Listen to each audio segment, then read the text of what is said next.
Hey everybody, Grommel's here with another Star Citizen video. This time I want to take a quick look at the improvements in Arena Commander 2.0, and I also want to give you my opinion on the controller balance, one of the most discussed topics within the Star Citizen community ever since Arena Commander went live, and some feedback on that.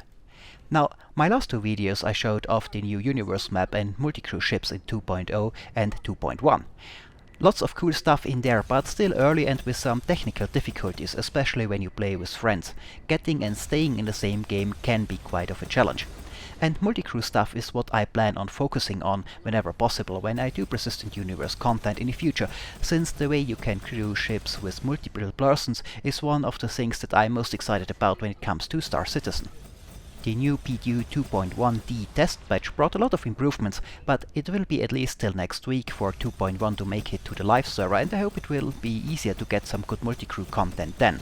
However, the mini PU is not the only thing you can do in 2.0, and one thing I have not covered in my last videos is the progress of Arena Commander as well as the social module.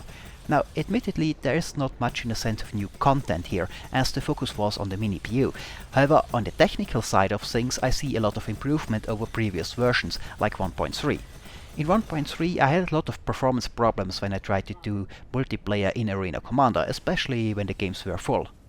But in 2.0 there are lots of improvements in the performance department. Even in full games I can play without problem now, short of occasional short hangs. So I got to play it a bit more again, and I really like Arena Commander in 2.0. I think the fights are quite fun. A similar thing is also true for the social module, the Area 18 landing site, where the performance is also greatly improved for me, despite higher player numbers per instance. If the universe map makes similar performance progress, it should be in a good state soon. Anyway, now I can also bring you a bit more footage from some Arena Commander matches. I also think that would be a good opportunity for me to discuss controller balance a bit and my opinion on it. I make Star Citizen videos since a while now, every now and then, and one question that came up in the comments in older videos was about the balance between controllers. And I did say a sentence or two about that in the past, but for the most part I wanted to wait for the flight model to be in a more finished state. Now, one of the things that were introduced in 2.0 was the new flight model, or to be more exact, the improved flight control system.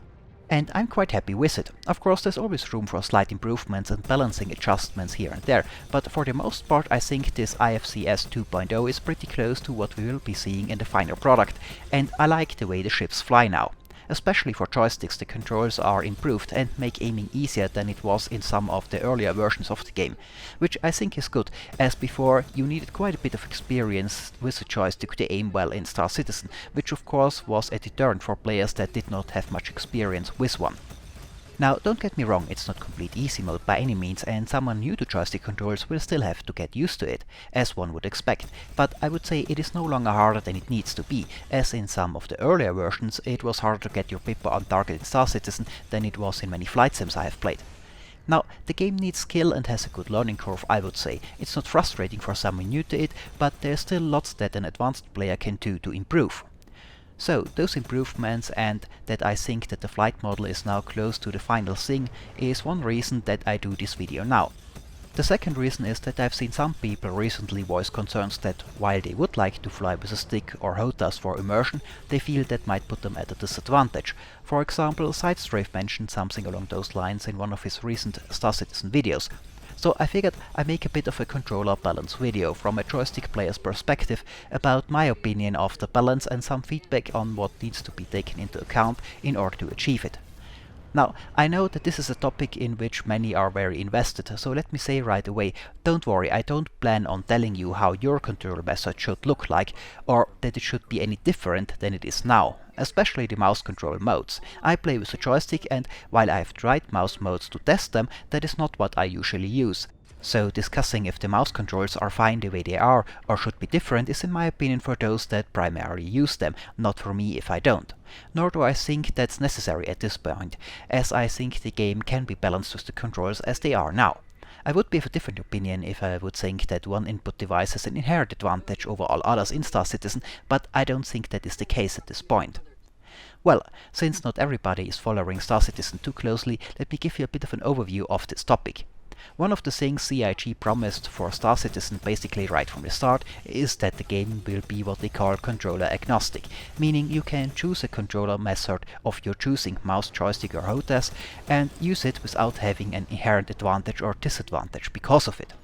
Something that many, including myself, had trouble to imagine at first, since the controller methods in question, especially mouse and joystick, are so different and their strong and weak points lie in completely different areas. I use both mouse and joystick extensively, though in different games, for the most part. A mouse is of course the best option by far for games like first-person shooters or RTS games and the like, when you control a cursor or something similar which does not have mass in a 2D plane. A joystick on the other hand is best for controlling aircraft, spaceship, helicopters and the like in flight, and do complexer maneuvers in them. And because of this, at first, before we got the Arena Commander module to play, people thought the mouse would be at a disadvantage. This opinion turned around when Arena Commander came out and it became clear how gimbal weapons work in Star Citizen, which is somewhat similar to the way it worked in Freelancer, though not quite the same since Freelancer is a simpler game of course. Now, in case you don't know, having gimbal weapons means they are basically minigun turrets. You are directly controlling them. In the standard control mode for mouse, you point your weapons at the target and the ship then follows them. And those gimbals are what is mostly discussed when it comes to the controller agnostic discussion, because joysticks are just not very good at using them. Pointing those is more akin to a FPS game, and for those the mouse is just better. Star Citizen is of course not the only game that has gimbal weapons. Elite Dangerous has them too, but they work differently. In Elite they auto-aim with a certain area in front of you, but as a downside are easily countered by countermeasures. The way Elite Dangerous does it has upsides and downsides. The upsides here being that it is easier to balance, since the gimbals aim on their own and therefore are not influenced by whatever control method you use. So you don't have to worry how well different input devices do with it. On the downside, however, it turns the gimbals into weapon options that are pretty much only interesting for new players. Since they are easily countered, they are generally not a viable option for more experienced players, and they are auto-aim, which is something I am generally not a big fan of. So I actually prefer the way Star Citizen is doing it by now, where the gimbals stay a viable option, giving you just more tools to play with to customize your ship even later on, and they always have to be aimed by the player, there's no auto-aim. However, you have to give more consideration to balancing control methods because different input methods are vastly different in their effectiveness with them. Now, the current look-ahead mode for the joystick works similar than that for the mouse, and you can also aim the gimbals with it, and this works reasonably well, but just not as well as doing it with the mouse. There are different ways of controlling both the ship and the gimbal at the same time, of course. One option that comes up often is using a joystick to fly and the mouse to aim the gimbals at the same time in the other hand. The problem with this is that you have to do two things at the same time, flying the ship and aim the weapons, maybe in a completely different way. And having to split your attention between those two tasks will reduce your effectiveness with both of them. Doing that, you will neither be able to aim the gimbals as well as with a pure mouse setup, nor concentrate on flying your ship as well as with a pure joystick setup. It is, in my opinion, the worst of both worlds. No matter what combination you use to fly and aim at the same time, may that be a joystick and a mouse or a joystick and a track IR to aim the weapons, which is something I tested quite a bit. You can't do it in 2.0 because track IR doesn't work in this version, but before you could, and it opened up some fun possibilities when you could aim your weapons with your head movement. On the Hornet with the ball turret, that gave you a 360 degrees field of fire and you could fire directly to the rear. But while that was fun and all, in most situations having the weapons fixed and concentrate on flying the ship and aim the weapons that way still just got you better results.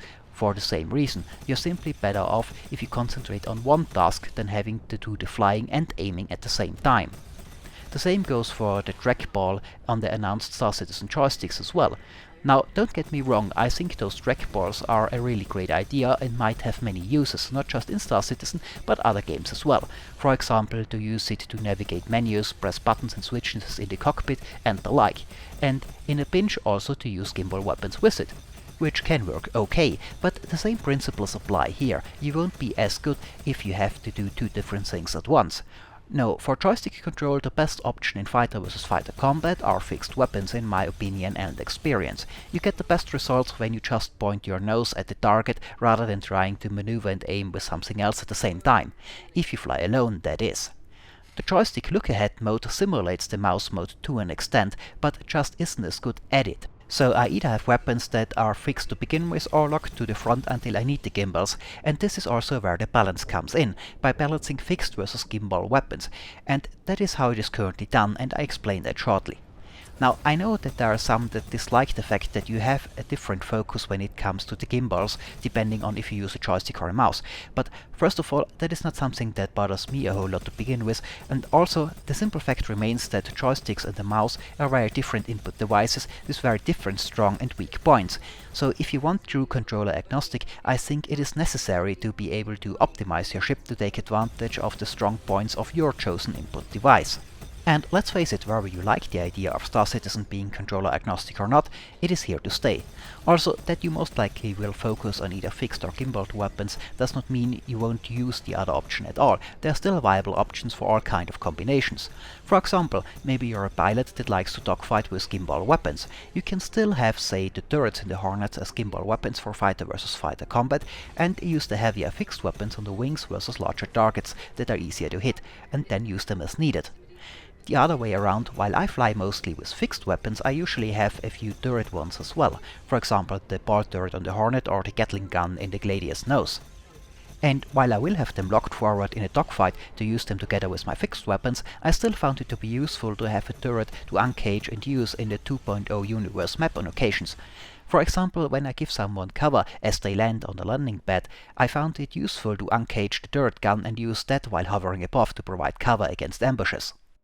That is just one simple example for one use, or for example to open fire in a surprising direction while an opponent might think you don't see him because your ship is looking in another direction. And of course I own a Super Hornet which has 2 seats, so I can have a back seat to take care of the weapons while I focus on the flying. And in a finished game I won't fly a Super Hornet alone. After all, you pay for the second seat with extra weight, so might as well use it. If I fly alone I will use a normal Hornet or another ship. So, while the primary focus might be different, you still have room to come up with setups that make use of both gimbals and fixed weapons for all input methods. Well, let's talk about how gimbals versus fixed weapons are balanced in Star Citizen and what needs to be taken into account to achieve a proper balance later down the line in the finished product. Now, the basics are very simple. Weapons in Star Citizen come in different sizes. We have size 1 to 4 currently in-game, and there will be larger weapons for larger ships, like capital ships later on.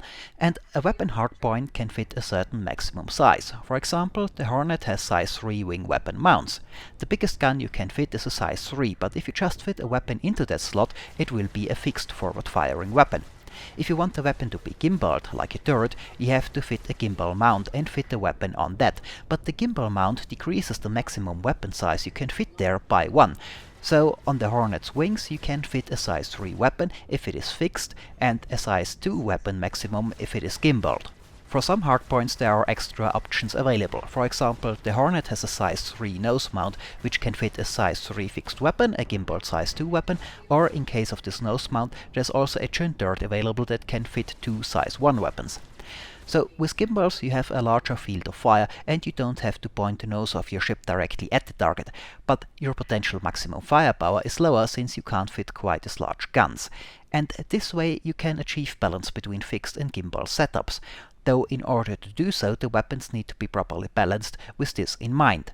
But since Star Citizen is still very early in development, the main focus is the technical stuff and there isn't much balance as of yet. So we have different flavor of the month setups, and if people think mouse or joystick is better generally depends on if the current best flavor of the month setup is used in fixed or gimbaled weapons. I expect this will improve when we get a few more balancing passes for the weapons. Now, that larger weapons are stronger than smaller ones is logical, though currently most size 3 weapons are not all that great, but again, this will get balanced. Anyway, I think it is also important to consider in what way a bigger gun is going to be stronger than a smaller one to keep things balanced. Now, the way it is currently done with weapons we have in Star Citizen right now, at least according to the weapon data that I have, is pretty straightforward. A larger version of a gun does more damage, has higher DPS, but a slower projectile velocity and rate of fire, and in case of an energy weapon, a higher power draw, of course. Now, bigger weapons having more damage but slower projectile speed is something that makes sense, and that is how it is done in many games. But if you do it like that on all of Star Citizen weapons, you're gonna get a problem with controller balance. For example, let's take a look at the Tarantula cannon. The Tarantula Mark II is currently one of the strongest Flavor of the Month weapons in game for dogfighting, and most players use them. Now, this gun is a size 2, and there is a larger version of it in the game, the Mark III, which is, as you might expect, a size 3 weapon. The size 3 has roughly 50% more damage, but also roughly 50% slower projectile speed. Now, the problem you get here in fighter versus fighter dogfight is that with the slower projectile speed, you will hit much less, so the actual damage of the larger gun is in most situations lower. Now, that might well be different when you fight versus larger ships that are easier to hit, like this Constellation here, or even larger than that, but I did not have an opportunity to test the Mark III Tarantulas versus such large ships yet. Anyway, the larger guns of the same family might be better versus larger targets, but worse versus smaller ones. Now, that a larger weapon being better versus larger targets and a smaller one versus smaller targets makes sense. It's how it is done in many games, and it would be fine here too, as long as this is not how it is done on all weapons but only on some. The reason is simply because otherwise you're forcing fixed and gimbal setups, and therefore the control method to prefer using one of them, into certain roles. If for all weapon families the larger weapons do more damage but the projectile flies slower, then it would be hard to build a fixed weapon setup meant for dogfighting smaller and more mobile opponents, as you would want smaller weapons for that, and those you can fit with gimbals, so the advantage of fixed weapons being larger goes out the window. The way how bigger weapons are and improvements over smaller ones should depend on the primary role of this weapon family. Take the laser repeater for example. With its recoil and high rate of fire and decent projectile velocity, it seems to be a weapon that is meant primarily for fighter versus fighter combat, to engage fast-moving and maneuverable targets. Now, if you create a larger version of such a weapon with a primary focus on fighter versus fighter combat, it makes little sense that the projectile velocity goes down, as it would make the weapon worse in its primary role, hitting small and fast targets. So, in that case, I think the velocity should stay the same with a larger gun, or even go up, so that the gun is an improvement in its intended role. And there is no real reason why a large weapon should not be optimized versus small and fast targets. To give you a real-life example, many of you probably know that the A10 Thunderbolt has a huge gun fitted to it, a 30mm Gatling gun called the GAU-8 Avenger, a massive weapon. Now, would that gun still be useful versus small and fast targets? Well, the Dutch seem to think so, since they use that gun on their warship as close-range air defense weapon versus planes and missiles. So, no reason a large gun can't be optimized versus small targets. On the other hand, if you have a family of artillery cannons that are meant to be used against larger targets, which are easier to hit anyway, it makes more sense to sacrifice projectile speed for more hitting power. So, in order to be able to make setups for different roles as well as input methods, and to have more variety overall, I think there should be differences in how a larger gun is better than a smaller one of the same type, depending on the gun. Not just a typical more damage but slower projectile velocity every time. But again, weapon balancing is pretty early, so I don't know if that isn't planned already anyway. Well, that was some 2.0 dogfight footage and my opinion on the controller balance discussion. To sum it up, I think the controller agnostic CIG ones can be done with what we currently have, and just depends on the weapons being balanced properly with it in mind. At the moment your options there are still a little bit limited, especially in the Hornet, with the Series 11 broadswords currently being the only size 3 weapon that are actually slightly better than the size 2 Tarantulas, but I hope that will change soon with some more weapon balancing and more weapons coming into the game. So you can play the game with what you prefer, a mouse or a joystick or a HOTAS. I personally will always prefer a joystick or a HOTAS when flying stuff, airplanes, helicopters or spaceships, as I place a high value on immersion, and for me I just don't get a fighter pilot feeling without a stick. Also, when I fly stuff, the most important thing for me is my flying and maneuvering. That's what I want to be good at, and a stick is great for that. And you can do so without being at a disadvantage, just like you can use a mouse if you prefer that without being at a disadvantage there. Both have their up and down sides. The mouse currently has a bit of an easier time to look around while fighting and keep an overview of what's happening, but that is what the Track IR would be for when you fly with a HOTAS. I just hope that Track IR support is back soon. So, that's my current opinion on the matter, and this is it for this video. I hope I will be able to bring you some more stuff from 2.1 when some friends get access to it too. Till then, I hope it was entertaining, thanks for watching, and maybe I'll see you next time.